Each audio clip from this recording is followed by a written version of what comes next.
Hello friends, मैं अभी मौर्य आप लोगों का एक बार पुनः स्वागत करता हूं अपने इस YouTube फैमिली में। आज की क्लास के माध्यम से हम जो बात करने वाले हैं वो बात करेंगे इंडियन पॉलिटी की ही श्रृंखला में। इससे पहले जो भी सारी क्लासें हमारी हो चुकी हैं उनमें से कुछ वीडियोस का लिंक आपको नीचे डिस्क्रिप्शन में मिल जाएगा।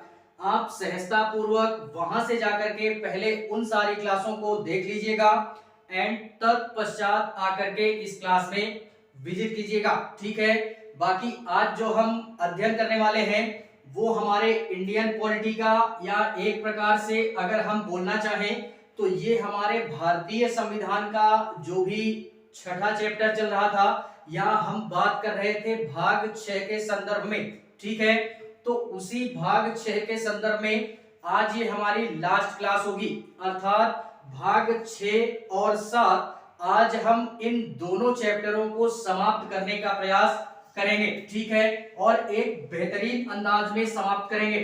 सर्वप्रथम हम ये बात करते हैं कि इससे पहले की क्लास में हम लोग भाग 6 के माध्यम से कई सारी चीजों के संदर्भ में अध्ययन कर चुके हैं, जो कि राज्य के कार्यपालिका के संदर्भ में हम लोगों ने अध्ययन किया। ठीक है, तो इससे पहले हम लोग कई सारी चीजों का अध्ययन कर चुके हैं, जिसमें से हम लोगों ने काफी सारी चीजें देखी। राज्यपाल हो गया, मुख्यमंत्री हो गया, मंत्रिपरिषद हो गया, एंड इसी के पश्चात में हम लोगों ने अध्ययन किया वहां का जो भी सारा सिस्टम होता है, विधानमंडल वगैरह, या जो भी हमारे विधानमंडल में विधायक वगैरह बैठते हैं, उन सारी चीजों का बड़े ही बेहतरीन अंदाज में हम लोगों ने अपनी क्लास के माध्यम से भरपूर अध्ययन किया। ठीक है, बाकी आज जो हम अध्ययन करेंगे वो हमारे इसी इंडियन पॉलिटी की श्रृंखला का, या इस पूरे के पूरे भारतीय संविधान का बेहद और बेहद महत्वपूर्ण चैप्टर, जिसको हम लोग हाई कोर्ट के नाम से जानते हैं। आज हम लोग इस पूरे क्लास के माध्यम से कोर्ट के संदर्भ में जानेंगे कि हमारे जो भी वर्तमान की स्थिति में बात करें, पूरे भारत देश के अंतर्गत हमारे जो भी 25 हाई कोर्टों की व्यवस्था की गई है। ठीक है, तो उन्हीं हाई कोर्टों के संदर्भ में हम लोग जानने का प्रयास करेंगे कि हाई कोर्ट के बारे में ऐसी कौन कौन से प्रावधान हमारे भारतीय संविधान के अंतर्गत, या इनके माध्यम से हमारे कौन कौन से रूल और रेगुलेशन इंडियन पॉलिटी के अंतर्गत बाकायदा एक चैप्टर के माध्यम से और भारतीय संविधान में बड़े ही बेहतरीन तरीके से कुछ प्रावधानों के माध्यम से हाई कोर्ट का वर्णन किया गया है। ठीक है, तो इसमें हम इसकी संपूर्ण जानकारियों को थोड़ा सा खंगालते हैं कि होता क्या है, इसके अंतर्गत क्या क्या चीजें होती हैं। ठीक है, तो बात करते हैं हाई कोर्ट के संदर्भ में, नजर डालते हैं कि हाई कोर्ट होता क्या है, और इस क्लास के माध्यम से पूरे के पूरे हाई कोर्ट को हम रूबरू करवाते हैं आपसे। आज इस क्लास के माध्यम से देखते हैं कि हाई कोर्ट में होती क्या क्या चीजें हैं। ठीक है, इसके पश्चात में किसी अन्य क्लास की आवश्यकता नहीं पड़ने वाली है। ठीक है, देखते हैं इसी में आनंद लेते हैं इस पूरे के पूरे हाई कोर्ट का कि इस पूरे के पूरे हाई कोर्ट में होता क्या है। तो सर्वप्रथम ये भाग 6 के अंतर्गत हम लोगों ने किसका अध्ययन किया? राज्य का। किसका अध्ययन किया? राज्य का। एंड इस राज्य में हम लोग बात कर रहे थे कार्यपालिका का। किसकी बात कर रहे थे? कार्यपालिका की। ठीक है, यानी राज्य की जो भी हमारी कार्यपालिका है उसी का अध्ययन हम इस पॉलिटी के माध्यम से कर रहे हैं। ठीक है, और इतना बेहतरीन संविधान बनाया उस समय के संविधान के निर्माताओं ने कि उस समय के रूल और रेगुलेशन, या उस समय के जो भी हमारे प्रावधान थे, वो आज वर्तमान तक की स्थिति में उन्हीं नियम और कानूनों के अनुसार पूरे के पूरे भारत देश की व्यवस्था सुचारू रूप से क्या हो रही है? संचालित हो रही है। तो बड़ा ही बेहतरीन संविधान बनाया गया, जिसमें आज तक किसी भी प्रकार का कोई चेंजमेंट नहीं हो पाया है और ना ही हो सकेगा। और इन प्रावधानों में चेंजमेंट नहीं होगा, इनमें अगर किसी भी प्रकार का कोई बदलाव अगर अग्रणी समय में या भविष्य में किया जाना होगा तो संसद द्वारा बड़े ही बेहतरीन अंदाज में इसमें जोड़े जा सकते हैं प्रावधान, लेकिन पुराने नियम और कानूनों को कभी भी बदला नहीं जाएगा। ठीक है, तो इतनी सारी चीजें हम लोग देखते हैं और सर्वप्रथम इस क्लास को या इस चैप्टर को हम लोग नाम देते हैं कोर्ट का। मैं केवल और केवल कोर्ट की बात कर रहा हूं अभी फिलहाल में। यहां पे हम लोग अभी किसी भी कोर्ट का नाम नहीं दे रहे हैं। ये हाई कोर्ट है, सुप्रीम कोर्ट है या डिस्ट्रिक्ट कोर्ट है, किसी भी कोर्ट का अभी मैंने नाम नहीं दिया। केवल और केवल ये समझते हैं कोर्ट हमारा होता क्या है। ठीक है, इसके संदर्भ में सर्वप्रथम पहले हम देखते हैं कि इसमें हम लोग कोर्ट में 2 से 3 कोर्ट का अध्ययन करते हैं। किस किस कोर्ट का अध्ययन करते हैं? सर्वप्रथम इसमें हम लोगों ने बात की केंद्र में, अर्थात भाग 5 में हम लोगों ने अध्ययन किया था सर्वोच्च न्यायालय का। किसका अध्ययन किया? सर्वोच्च न्यायालय अर्थात सुप्रीम कोर्ट की बात की। इसके पश्चात में एक कोर्ट हमारा और होता है जिसकी स्थापना राज्यों में होती है, जिसको हम लोग हाई कोर्ट के नाम से जानते हैं। किस कोर्ट के नाम से? हाई कोर्ट के नाम से जानते हैं या उच्च न्यायालय के नाम से जानते हैं। इसके पश्चात में ये हमारे बात हुई राज्यों की, एंड इन्हीं के पश्चात में कुछ कोर्टों की व्यवस्था हमारे जिलों में भी की गई है, तो उसको हम लोग जिला न्यायालय क्या बोलते हैं? जिला न्यायालय, या इसको हम लोग डिस्ट्रिक्ट कोर्ट के नाम से जानते हैं। और इन तीनों कोर्टों के बारे में हम बड़े ही बेहतरीन तरीके से रूबरू होंगे। यार बचपन से ही हम लोग सुनते आ रहे हैं कि एक हमारा पूरे भारत का कोर्ट होता है, उसके पश्चात में राज्यों में कोर्ट होता है, एंड उसके पश्चात में हमारे जिलों में कोर्ट होता है। इन 3 कोर्टों के बारे में सारे लोग जानते होंगे, लेकिन एक कोर्ट और होता है, उसको हम यहाँ पे और देखते हैं। अगर जानते होंगे तो अच्छी बात है, नहीं जान रहे तो और अच्छी बात है। यहाँ पे देखते हैं, क्या देखते हैं कि एक कोर्ट हमारा और होता है जिसको हम लोग लोक अदालत के नाम से जानते हैं। लोक अदालत के नाम से जानते हैं। ठीक है, तो इन चारों कोर्टों के माध्यम से किसी भी देश का या किसी भी राज्य का या किसी भी क्षेत्र का बड़े ही बेहतरीन अंदाज में न्याय किया जाता है। ये केवल और केवल न्याय के उद्देश्य से ही हमारे इन न्यायपालिकाओं की व्यवस्था की गई है। केंद्र स्तर पे सर्वोच्च न्यायालय, राज्य स्तर पे उच्च न्यायालय, एंड जिला स्तर पे जिला न्यायालय, एंड ये हमारा एक छोटा मोटा कोर्ट होता है, छोटे से क्षेत्र में होता है, या जिसको हम लोग ये डिस्ट्रिक्ट कोर्ट, एंड ये जहां पे यार एक प्रकार से बोले तो डीएम वगैरह जहां पे बैठते हैं यानी डिस्ट्रिक्ट मजिस्ट्रेट वगैरह, तो उनका भी अपना एक कोर्ट होता है जिसको हम लोग लोक अदालत अर्थात जनता की अदालत के नाम से जानते हैं। ठीक है, तो हम लोगों ने सर्वोच्च न्यायालय का अध्ययन कर लिया था, तो इसकी बात हम इस क्लास में नहीं करने वाले हैं। एंड इसी के पश्चात में आज जो हम इस क्लास के माध्यम से बात करेंगे वो अपनी बात को स्टार्ट करेंगे हाई कोर्ट अर्थात उच्च न्यायालय से। अपनी क्लास को हम क्या करते हैं? स्टार्ट करते हैं। ठीक है, भारतीय संविधान में उच्च न्यायालय का जो प्रावधान किया गया वो हमारे संविधान के विशेषज्ञों के द्वारा अनुच्छेद 214 में इसका प्रावधान किया गया है। किसमें किया गया? अनुच्छेद 214 में। ठीक है, कि हमारे सारे राज्यों के लिए एक हमारा क्या होगा? हाई कोर्ट की व्यवस्था की जाएगी। वर्तमान में अगर हम लोग बात करें तो 28 राज्य हैं हमारे। ठीक है, यानी इंडिया के अंतर्गत 28 राज्य हैं। 28 राज्यों में कुल मिलाकर के पूरे वर्तमान की स्थिति में अगर बात करें तो पूरे इंडिया के अंतर्गत अभी 25 हाई कोर्टों की व्यवस्था की गई है। ठीक है, अब बोलो यार कि 28 राज्य हैं और हाई कोर्ट हमारे 25 हैं, तो बाकी बचे 3 हाई कोर्ट हमारे कहां जाते हैं? क्या 3 हाई कोर्ट हमारे राज्यों में नहीं है? तो ऐसा नहीं है, सारे राज्यों के लिए हाई कोर्ट की व्यवस्था हमारे की गई है। बस फर्क केवल इतना है कि उस राज्य पे डिपेंड करता है कि वो राज्य हमारा छोटा है या बड़ा है। अगर छोटा राज्य है तो फिर हम 2 राज्यों को या 2 से अधिक राज्यों को मिला करके एक हाई कोर्ट की व्यवस्था कर सकते हैं। और यदि कोई भी हमारा स्टेट अर्थात कोई भी राज्य हमारा बड़ा है तो वहां पे भी हम एक हाई कोर्ट या उससे अधिक हाई कोर्ट की व्यवस्था कर सकते हैं।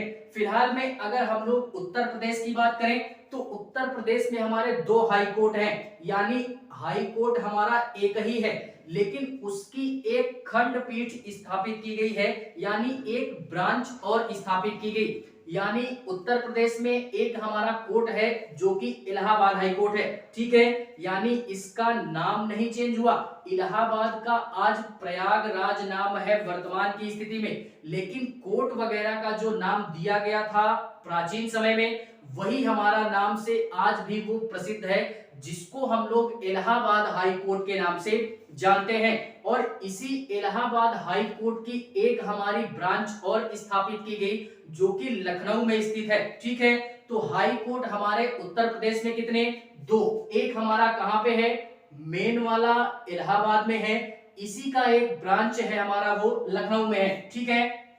ऐसी व्यवस्था क्यों की जाती है? ऐसी व्यवस्था इसी कारणवश की जाती है कि वो राज्यों पे डिपेंड करता है, क्योंकि यार जितना बड़ा राज्य होगा उतने हमारे मुकदमे आएंगे, जनसंख्या अधिक होगी, केस वगैरह ज्यादा होंगे, ठीक है। तो सारे मतलब एक ही जज हमारा या एक ही हाई कोर्ट में न्याय हो पाना उतना सक्षम नहीं हो पाता है, जिस कारणवश एक या एक से अधिक हाई कोर्टों की व्यवस्था करना यार अनिवार्य हो जाता है, ठीक है। जिससे कार्य हमारा क्या हो जाता है? थोड़ा थोड़ा बट जाता है, आधा कार्य उनके अंडर में हो जाता है, आधा वहां पे, ठीक है। तो इसी कारणवश ये सारे प्रावधान हमारे किए गए हैं।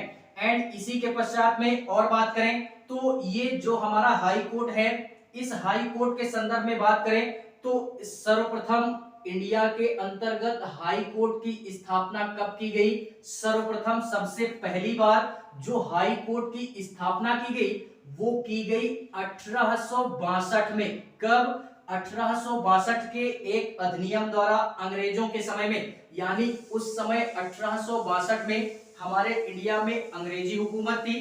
तो 1861 में एक कानून आया और फाइनली 1862 में एक हाई कोर्ट की स्थापना हमारे की गई। और एक नहीं की गई, इस समय हमारा एक प्रकार से 1862 में तीन हाई कोर्टों की व्यवस्था की गई। कहां कहां पे? तीन हाई कोर्टों की व्यवस्था की गई 1862 में, जिसमें हमारा एक आता है मद्रास, दूसरा आता है बंबई, ये वही प्रेसिडेंसी क्षेत्र है, एंड तीसरा आता है हमारा कोलकाता। क्या आता है? कोलकाता, या जिसको हम लोग कोलकाता के नाम से जानते हैं। तो 1862 में इन तीनों ही राज्यों में क्या हुआ कि हाई कोर्ट की व्यवस्था की गई पहली बार। लेकिन सबसे पहला स्थापित होने वाला जो हाई कोर्ट था वो कलकत्ता हाई कोर्ट था। सबसे पहले ये स्थापित किया गया भारत के अंतर्गत। और एक बात यहाँ पे ये याद रखना कि उस समय अंग्रेजों की एक नीति थी। अंग्रेजों की नीति क्या थी?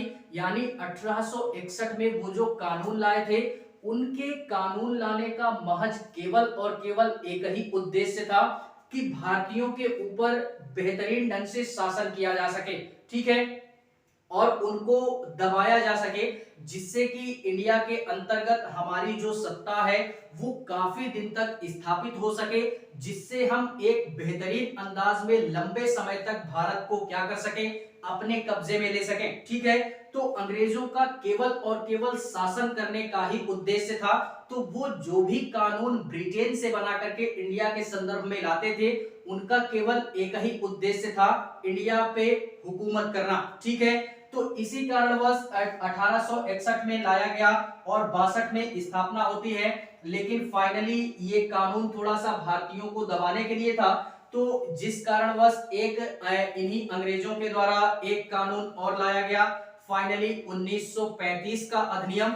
और इस 1935 के अधिनियम के तौर पे ही हमारा क्या होता है कि वर्तमान की जो शासन प्रणाली है हाई कोर्ट के संदर्भ में, ये बेहतरीन ढंग से 1935 के कानून के ऊपर आज भी वर्तमान में संचालित हो रही है, ठीक है। यानी आज जो हमारा नियम और कानून हाई कोर्ट में संचालित हो रहा है, ये 1935 के कानून पर आधारित है, जो कि अंग्रेजी हुकूमत पर आधारित है। ठीक है, तो इन सारी चीजों को हमको क्या करना है, पकड़ करके चलना है।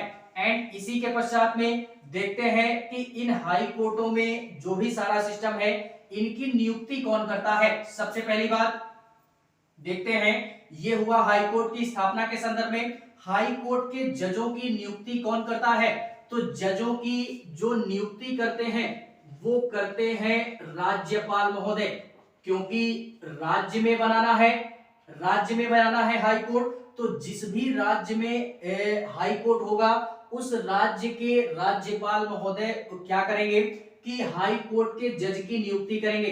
लेकिन फिलहाल में ये जो नियुक्ति का कार्यक्रम होता है ये राष्ट्रपति महोदय का होता है। लेकिन इससे पहले की क्लास में हम लोगों ने अध्ययन किया था राज्यपाल का कि ये केंद्र का चमचा होता है राज्यपाल, अर्थात ये केंद्र के अंडर या अधीन होकर के कार्य करता है। एक प्रकार से राज्य की सारी खबरों से रूबरू करवाता है केंद्र को। ठीक है, तो राष्ट्रपति महोदय क्या करते हैं कि राज्यपाल को अपना एजेंट के रूप में राज्य में स्थापित करते हैं ताकि वो राज्य की सारी खबरों को केंद्र तक पहुंचा सके। ठीक है, तो फिलहाल में राष्ट्रपति महोदय हमारे काफी दूर होते हैं, वो सारे के सारे राज्यों में जा नहीं सकते, वो तो बैठते हैं दिल्ली में। ठीक है, रायसीना की पहाड़ी पे। तो राष्ट्रपति महोदय हर एक राज्य में ना जा सकते हैं, इसी कारणवश उन्होंने हर एक राज्य में अपना एक एजेंट बैठा करके रखा है जिसको हम राज्यपाल के नाम से जानते हैं। और यही राज्यपाल बड़े ही बेहतरीन अंदाज में क्या करता है कि इसकी नियुक्ति करता है। किसकी नियुक्ति करता है, राज्यपाल महोदय की। ठीक है, उनके एक प्रकार से बोले इनकी नियुक्ति का जो प्रावधान है वो 3 लोगों के पास में होता है। सर्वप्रथम राज्यपाल महोदय के पास में, राज्यपाल के पश्चात में जिस भी राज्य में उनको क्या करना होगा कि हाई कोर्ट में स्थापित करना होगा, तो उस हाई कोर्ट का मुख्य न्यायाधीश, उस न्यायालय का मुख्य न्यायाधीश और सुप्रीम कोर्ट का मुख्य न्यायाधीश, जिसको हम लोग CJI के नाम से जानते हैं, chief justice of India and chief justice of high court and governor, इन तीनों की सिफारिशों पर क्या होता है कि राष्ट्रपति महोदय किसी भी न्यायालय के या हाई कोर्ट के न्यायालय की जज की क्या करते हैं, नियुक्ति करते हैं। नियुक्ति कौन करता है, तो राष्ट्रपति महोदय, राष्ट्रपति महोदय करते हैं। किसकी सहायता से, तो 3 लोगों की सहायता से, राज्यपाल, हाई कोर्ट का मुख्य न्यायाधीश एंड सुप्रीम कोर्ट का मुख्य न्यायाधीश। ठीक है, एंड इसी के पश्चात में ये नियुक्ति का प्रावधान है।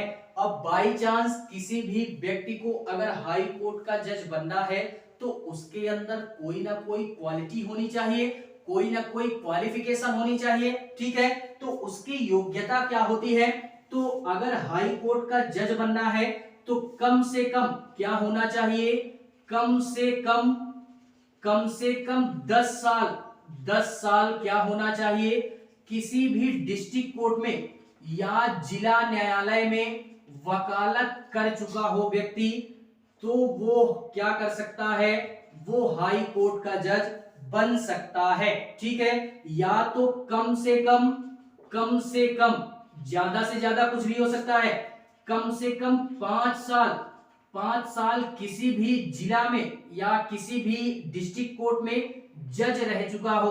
अगर वो किसी भी जिला जज में या जिला न्यायालय में 5 साल कम से कम जज रह चुका है तो भी वो हाई कोर्ट का जज बन सकता है। एंड इसी के पश्चात में ये क्वालिटी सारे वकीलों के पास में होती है। तो क्या हर एक वकील हाई कोर्ट का जज बन सकता है, ऐसा नहीं है। और अगर ऐसा होता तो आज पूरे इंडिया में जितने भी वकील हैं वो हमारे सारे हाई कोर्ट के जज बन चुके होते। ठीक है, तो इसके पश्चात भी एक योग्यता और होनी चाहिए जो कि बेहद महत्वपूर्ण योग्यता है कि वो राज्यपाल की नजर में, किसके नजर में, राज्यपाल की नजर में कानून का विशेषज्ञ होना चाहिए। सारे शेरों को बात याद रहनी चाहिए कि राज्यपाल के नजर में क्या हो, वो कानून का विशेषज्ञ हो, अर्थात कानून के बारे में उसको बड़े ही बेहतरीन अंदाज में उसको जानकारी होनी चाहिए। यानी कानून में एकदम पारंगत व्यक्ति ही क्या हो सकता है, हाई कोर्ट का जज बन सकता है। ऐसा क्यों? क्योंकि जो भी सुप्रीम कोर्ट और हाई कोर्ट के जो जज होते हैं वो छोटे मोटे व्यक्ति नहीं होते हैं, वो बड़े ही बुद्धिजीवी व्यक्ति होते हैं।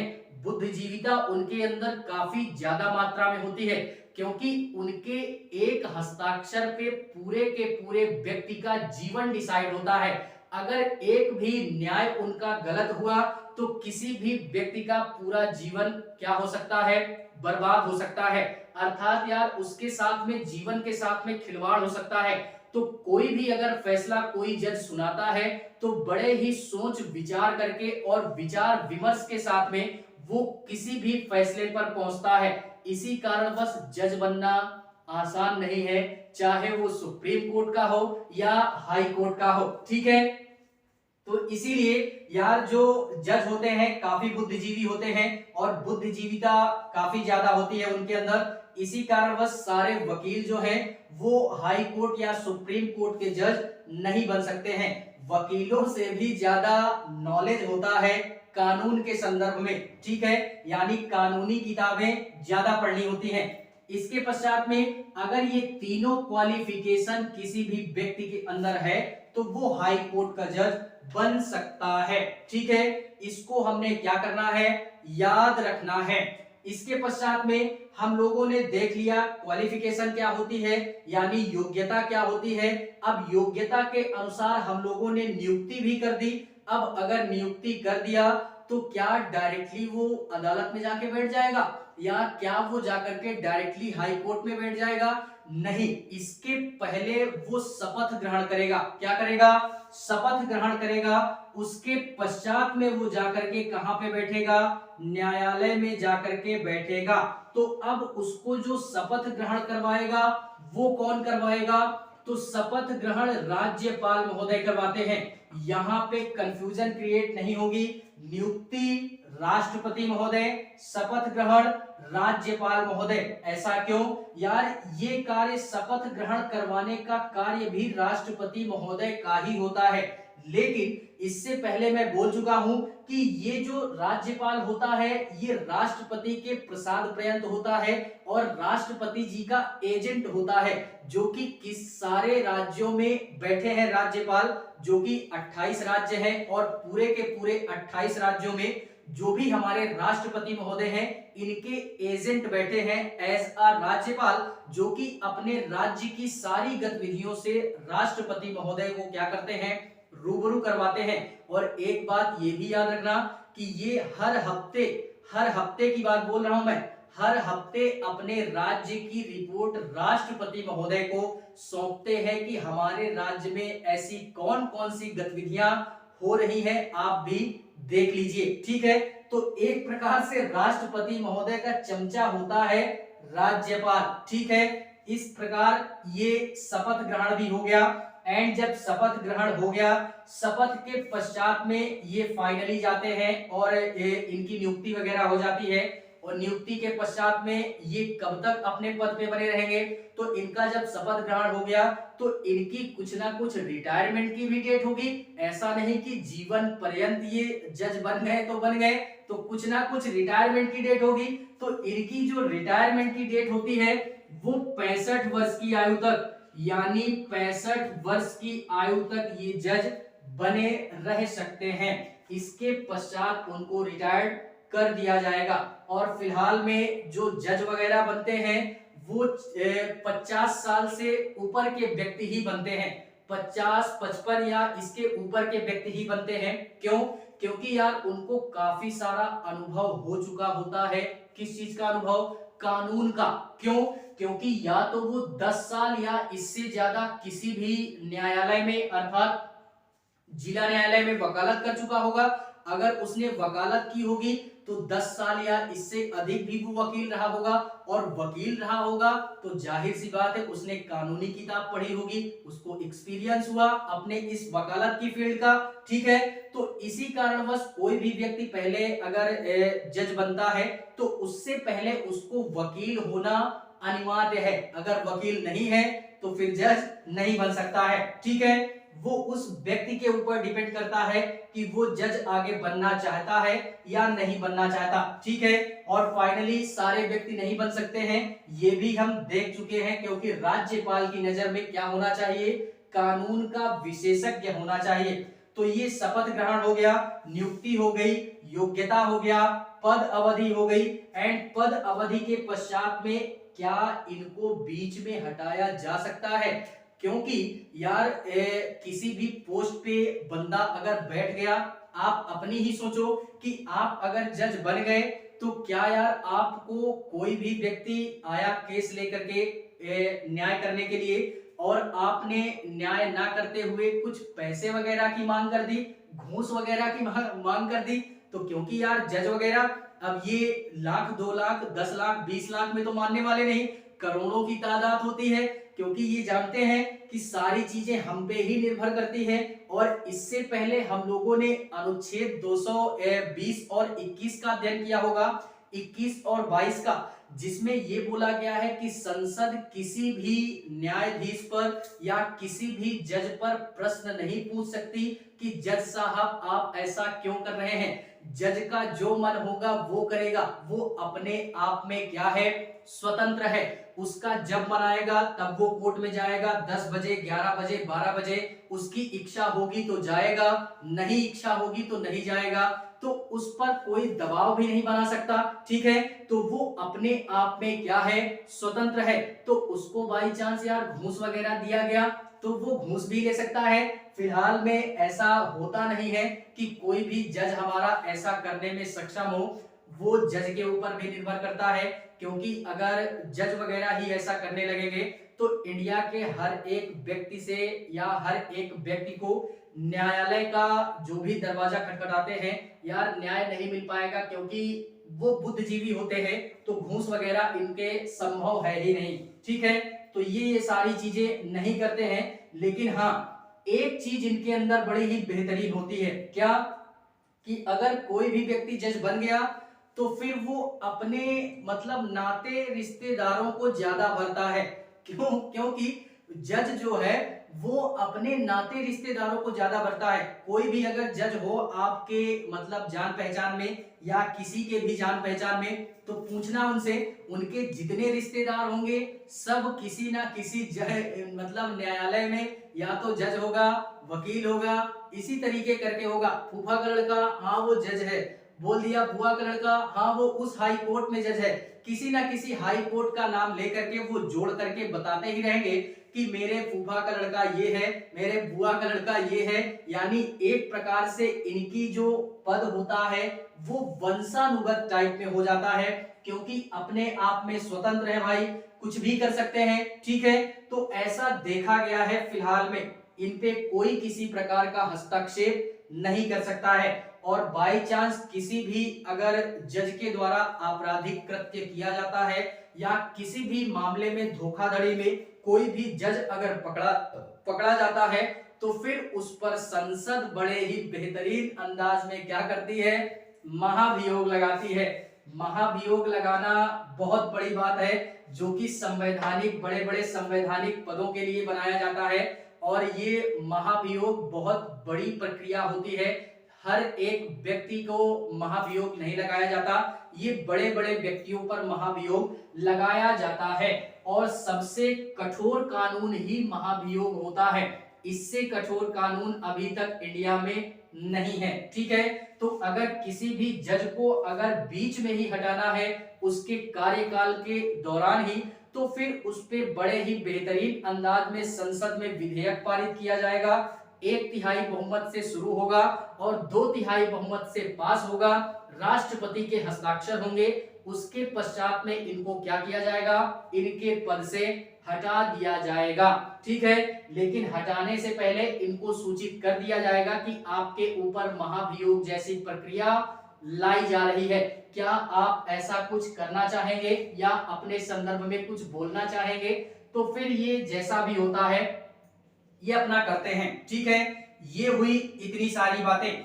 इसके पश्चात में और अगर हम बात करें तो इनके जो जजों की संख्या होती है वो डिसाइड कौन करता है? कोई एक जज होता नहीं है। अगर हम बात करें पूरे इंडिया की तो सबसे ज्यादा जो हाई कोर्ट में जज हैं वो इलाहाबाद हाई कोर्ट में सबसे ज्यादा जज है हमारे। कम से कम 165 जज हैं हाई कोर्ट में इलाहाबाद में, और सबसे ज्यादा संख्या इसी हाई कोर्ट की है जजों की। ठीक है, तो इलाहाबाद हाई कोर्ट में कितने 165 जज हैं हमारे जो कि वर्तमान में कार्य कर रहे हैं। ठीक है, और इन हाई कोर्ट के जजों की जो संख्या होती है वो हमारा नियुक्त कौन करता है? तो वो हमारा एक प्रकार से बोले तो ये राष्ट्रपति महोदय ही डिसाइड करते हैं कि हमारे किस हाई कोर्ट में कितने जजों की नियुक्ति की जाएगी। और सुप्रीम कोर्ट में जो जजों की नियुक्ति की जाती है वो संसद के द्वारा डिसाइड किया जाता है कि हमारा सुप्रीम कोर्ट में कितने न्यायाधीश होंगे। सुप्रीम कोर्ट में वर्तमान की स्थिति में 34 न्यायाधीश हैं, 33 न्यायाधीश और एक हमारा मुख्य न्यायाधीश, तो कुल मिलाकर के सुप्रीम कोर्ट में 34 न्यायाधीश और इलाहाबाद में कितने 165, जो कि सबसे ज्यादा संख्या है वो इलाहाबाद हाई कोर्ट की ही है। ठीक है, इतनी सारी चीजें हमने याद रखना है। इसी के पश्चात में कोई भी जो हमारा मुकदमा होता है, ये तो हुई कुछ बेसिक सी बातें जो कि अनुच्छेद वाइज दिया गया है, लेकिन उसको मैं अनुच्छेद वाइज ना दे करके बताई यही सारी चीजें गई है, लेकिन बाकायदा आर्टिकल वाइज हम उसका अध्ययन ना करके सारी चीजें मैंने मिक्स करके बता दी। वही यार ये प्रावधानों में यही सारी चीजें बोली गई है। ठीक है, लेकिन फिलहाल में यहाँ पे जो नोट पॉइंट करने वाली बात है वो ये है कि कोई भी मुकदमा अगर किसी भी व्यक्ति को हाई कोर्ट में ले जाना होगा तो कोई भी बंदा डायरेक्टली हाई कोर्ट नहीं जाता है। ये भी याद रखना कि अगर बाई चांस मान लीजिए कि मुझे किसी भी प्रकार का कोई केस अगर लड़ना है या मुझे किसी भी प्रकार का कोई मुकदमा अगर लड़ना है तो मैं डायरेक्टली हाई कोर्ट नहीं जा सकता किसी भी हाल में। मुझे पहले डिस्ट्रिक्ट कोर्ट जाना पड़ेगा, अर्थात मुझे जिला न्यायालय में जाना पड़ेगा। जिला न्यायालय में जाकर के मैं केस लड़ूंगा बाकायदा। अगर जीत गया तो अच्छी बात है, हार गया तो भी अच्छी बात है। क्या होगा? हार गया तो भी अच्छी बात है। जो हारा हुआ व्यक्ति होगा वो जाएगा हाई कोर्ट में, जो जीत गया वो तो जाएगा नहीं। तो जो हार गया हुआ व्यक्ति है वो जाएगा हाई कोर्ट में, और हाई कोर्ट में जब वो जाएगा तो वहां पे डायरेक्टली अपील नहीं कर सकता है। अपील का भी अपना एक प्रोसेस होता है, किसी भी कार्य को करने का अपना एक प्रोसेस होता है, जो कि डायरेक्टली हाई कोर्ट में कोई भी मुकदमा हाई कोर्ट नहीं लेती है। पहले आपको डिस्ट्रिक्ट कोर्ट अर्थात जिला न्यायालय जाना ही पड़ेगा। जब वहां पे आपका कार्य नहीं होता है तब आप अपना मुकदमा लेकर के हाई कोर्ट जा सकते हैं, और हाई कोर्ट में बाकायदा वही मुकदमा लिया जाता है जो कि हाई कोर्ट मान्य करती है। मान्य कैसे करेगी? सारे के सारे मुकदमे हाई कोर्ट नहीं लेती है।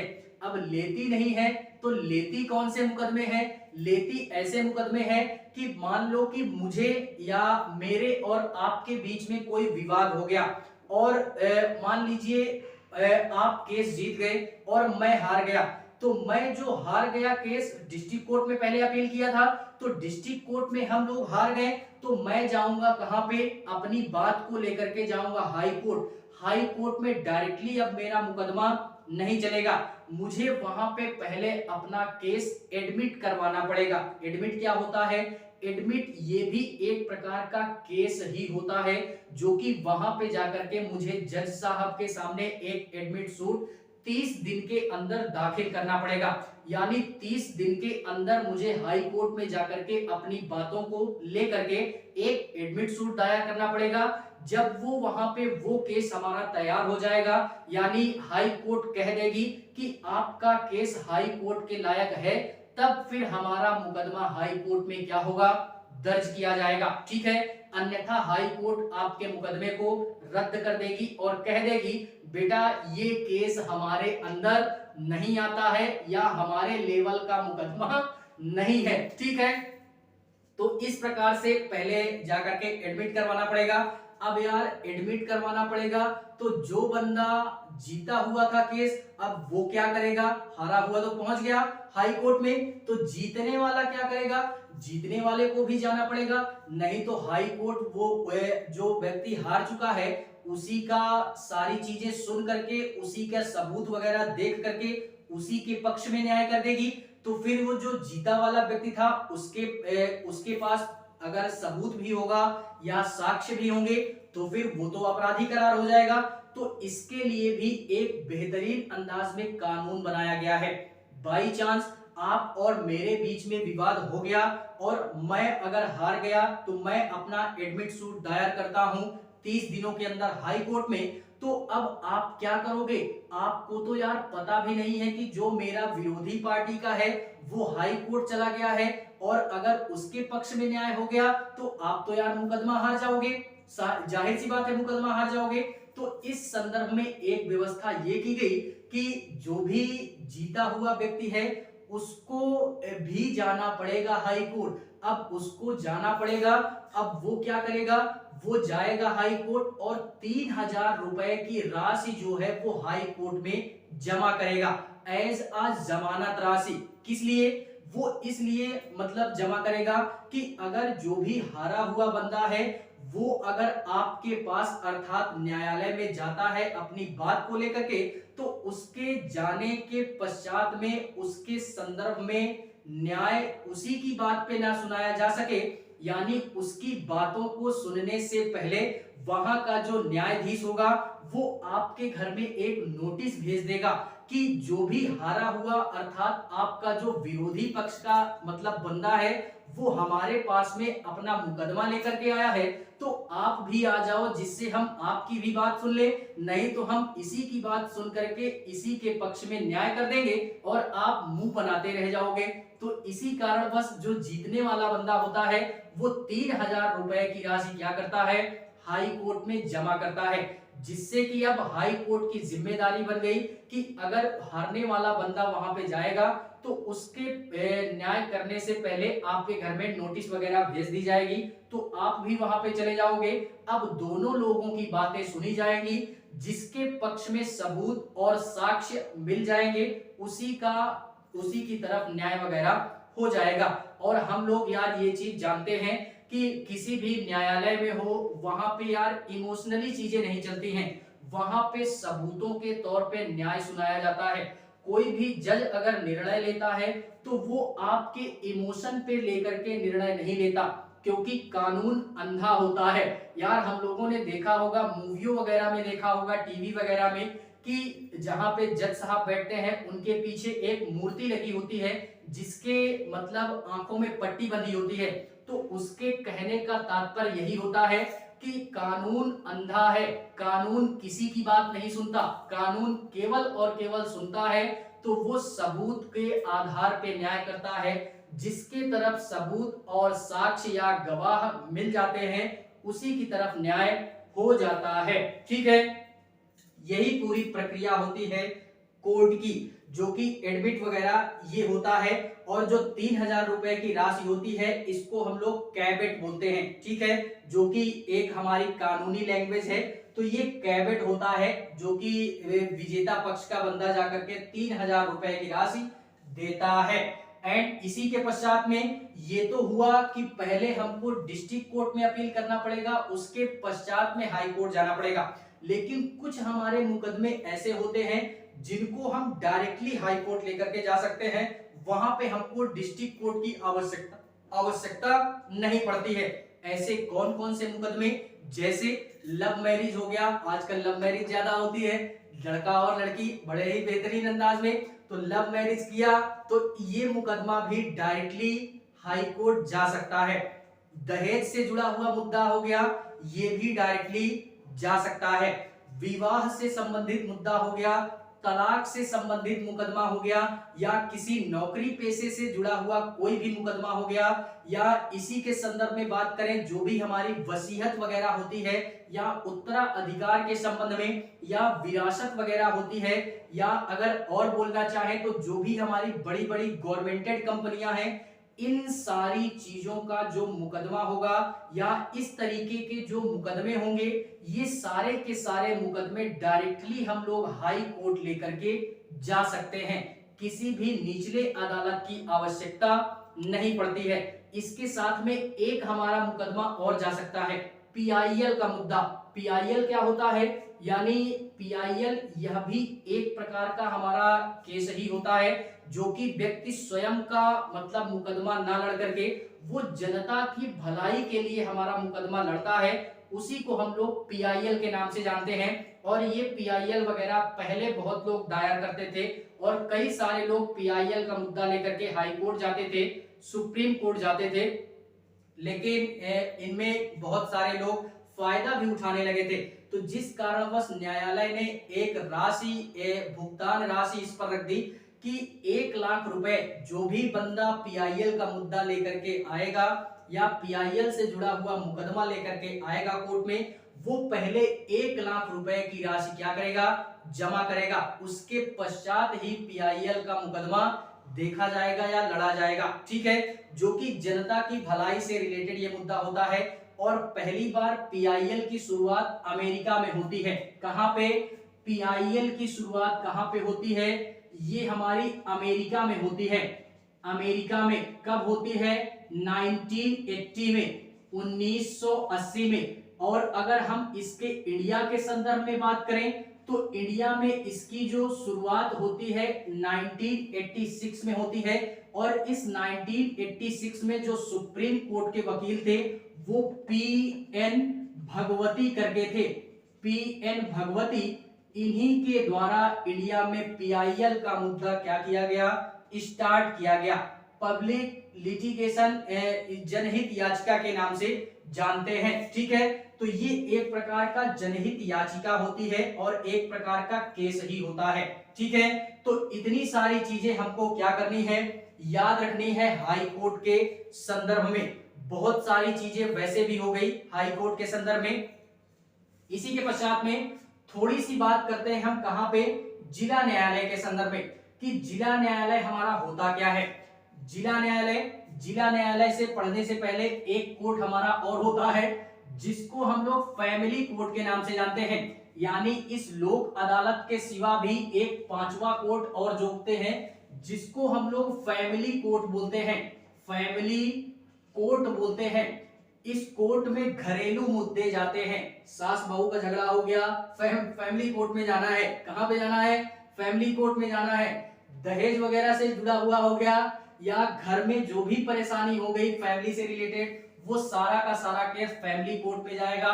और ये 1984 में इसकी शुरुआत होती है। ठीक है, इसी के पश्चात में ये जो हमारा जिला न्यायालय है, इसका प्रावधान भारतीय संविधान के अनुच्छेद 233 के मध्य में किया गया है कि हर एक जिले में एक न्यायालय होगा जो कि डिस्ट्रिक्ट कोर्ट के नाम से जाना जाएगा।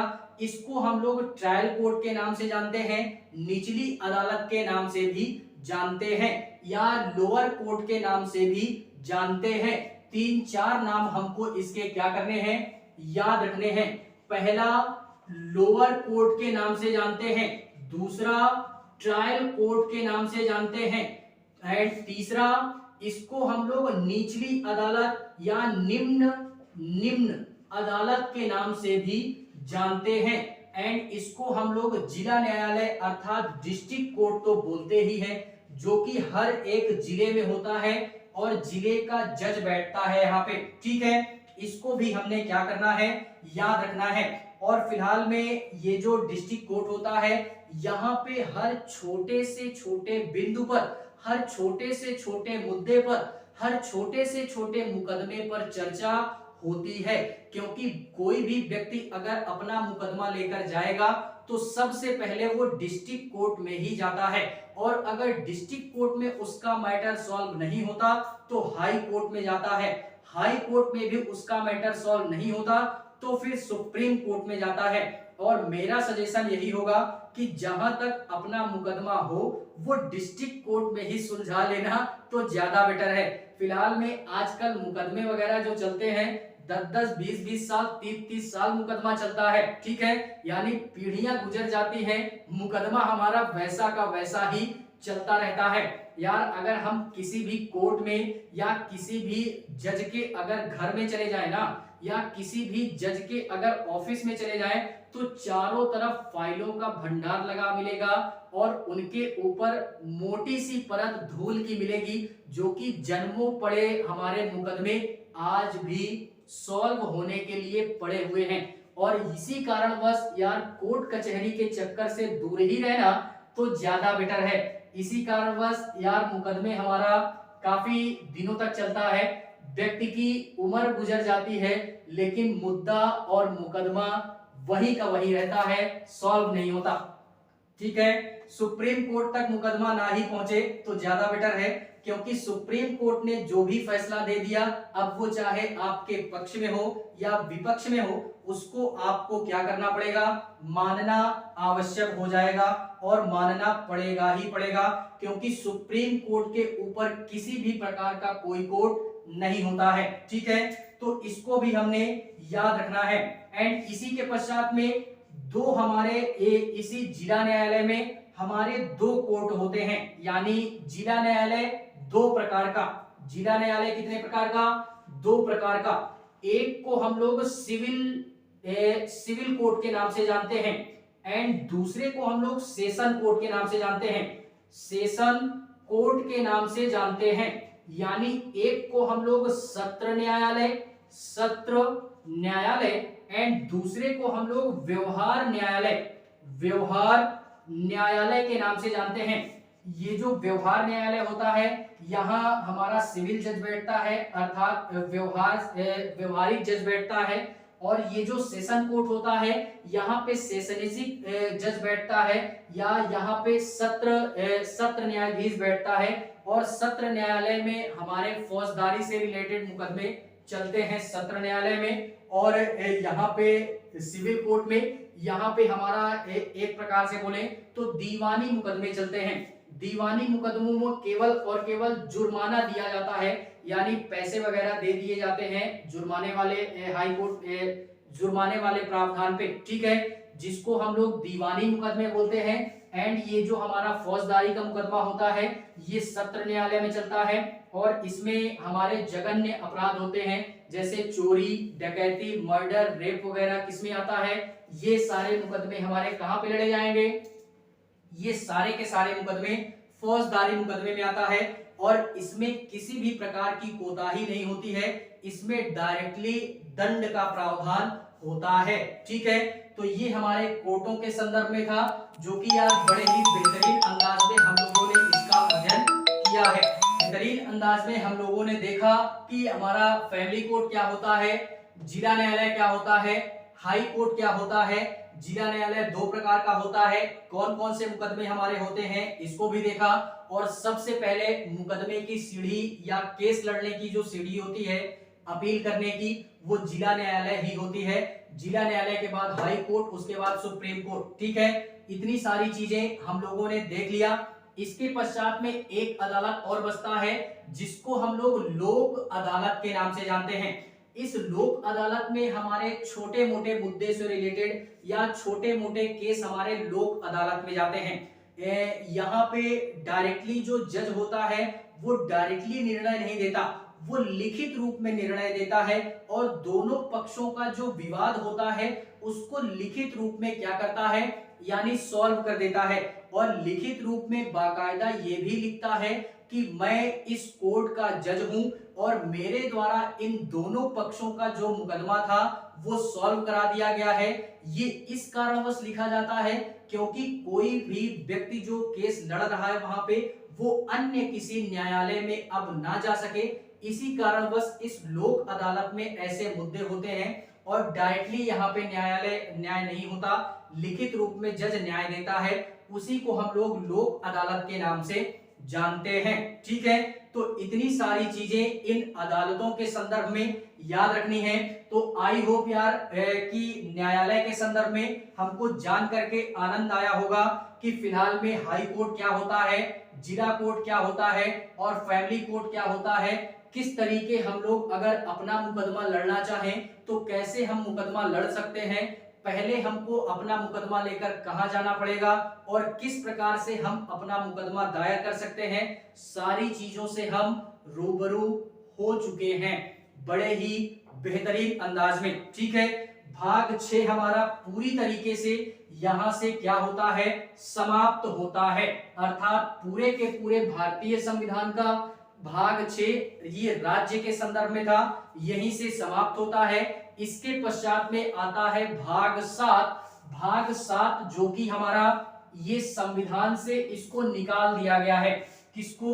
इस भाग 7 को संविधान से निकाल दिया गया है, अर्थात इसको हटा दिया गया है। इसमें यार लिस्ट ए के जितने भी हमारे राज्य थे उनकी लिस्टिंग की गई थी और इसमें फिलहाल में उन राज्यों को हटा दिया गया है, राज्यों के संदर्भ में ही था। और फिलहाल में 7वें संविधान संशोधन, 7वें अमेंडमेंट एक्ट के द्वारा 1956 में हमारा एक संशोधन होता है, राज्य पुनर्गठन आयोग, राज्य पुनर्गठन अधिनियम के द्वारा हमारे नए राज्यों की स्थापना होती है, इसको समाप्त कर दिया गया। फजल अली आयोग की सिफारिश पर 7वें संविधान संशोधन 1956 में राज्यों का पुनर्गठन किया गया। किस आधार पे किया गया? तो वो भाषाई आधार पे, भाषाई आधार पे किया गया। और यही सारी बातें अनुच्छेद 238 बोलता है हमारा, क्या कि भाग 7 में केवल और केवल एक ही अनुच्छेद है, वो है 238। ठीक है, जो कि हमारे ये जो राज्य थे ये पहले वर्गों में डिवाइड हुआ करते थे, तो इन वर्गों की समाप्ति कर दी गई, यानी लिस्टों के आधार पे ए बी सी डी ऐसे करके राज्यों का गठन किया गया था। लेकिन राज्य पुनर्गठन आयोग 7वें संविधान संशोधन 1956 में राज्यों का पुनर्गठन किया गया फजल अली आयोग की सिफारिश पर। ठीक है, तो ये फिलहाल में भाग 7 भी यहां से क्या होता है, समाप्त होता है। इसके पश्चात जो हम बात करेंगे वो बात करेंगे नेक्स्ट क्लास में भाग 8 की, जो कि हमारा केंद्र शासित प्रदेशों के संदर्भ में होगा, तो उसकी चर्चा हम नए क्लास में करेंगे। फिलहाल में क्लास अगर पसंद आए तो लाइक करें, कमेंट करें और चैनल को सब्सक्राइब जरूर करें। बाकी मिलते हैं इसी पूरे के पूरे भारतीय संविधान में किसी नई क्लास में, तब तक के लिए जय हिंद।